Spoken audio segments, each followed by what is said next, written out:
Rand Paul spent much of the debate yesterday making sense. Here are two examples of it. You said ISIS grew stronger because of the hawks in your party.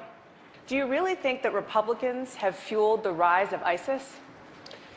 I think that by arming the allies of ISIS, the Islamic rebels against Assad, that we created a safe space or made that space bigger for ISIS to grow. I think those who have wanted regime change have made a mistake. When we toppled Gaddafi in Libya, I think that was a mistake. I think ISIS grew stronger, we have a failed state, and we were more at risk. I'd like to also go back to, though, another question, which is Donald Trump a serious candidate? The reason I ask this is, if you're going to close the internet, realize, America, what that entails. That entails getting rid of the First Amendment, okay? It's no small feat. If you are going to kill the families of terrorists, realize that there's something called the Geneva Convention we're going to have to pull out of. It would defy every norm that is America. So when you ask yourself, whoever you are that think you're going to support Donald Trump, think, do you believe in the Constitution? Are you going to change the Constitution? Mr. Trump.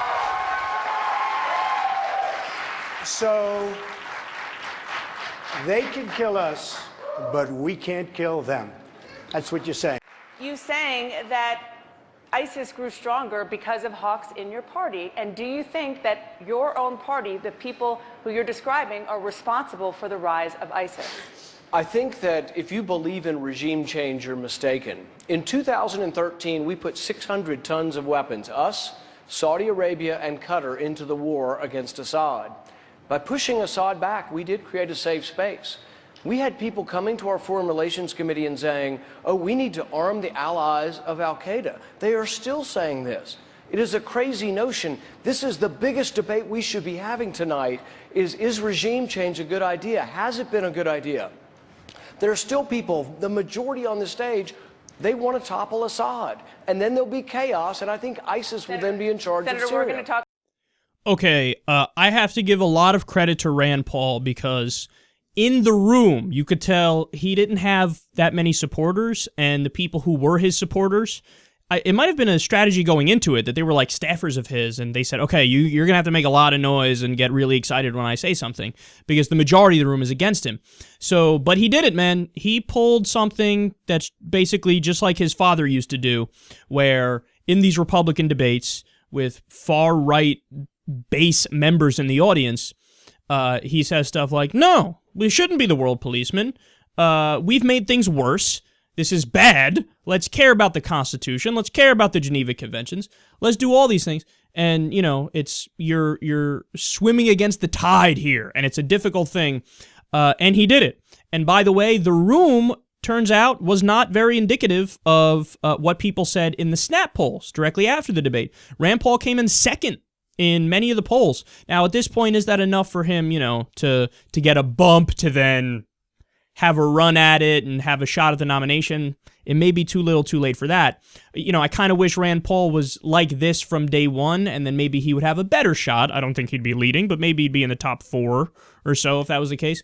But either way, he did the right thing here. And on every point, it's almost like everything he said yesterday made sense, because this is him on foreign policy, and, you know, libertarians, or in Rand's case, a person who's libertarian-ish, they're usually pretty good on foreign policy. So it was like watching an episode of The Twilight Zone there. One guy making sense, the rest of them children that don't know anything, and they're getting louder applause. He said, don't arm the allies of ISIS. How about that? And that seems like such common sense. Everybody's like, duh. But virtually everybody on stage disagrees. Virtually everybody on stage is like, yeah, give weapons to the Sunni Syrian rebels. The ones who, by the way, CENTCOM just admitted, we armed some and trained some. The second they got into Syria, they turned all of their weapons over to al-Nusra, which is an al-Qaeda affiliate in Syria.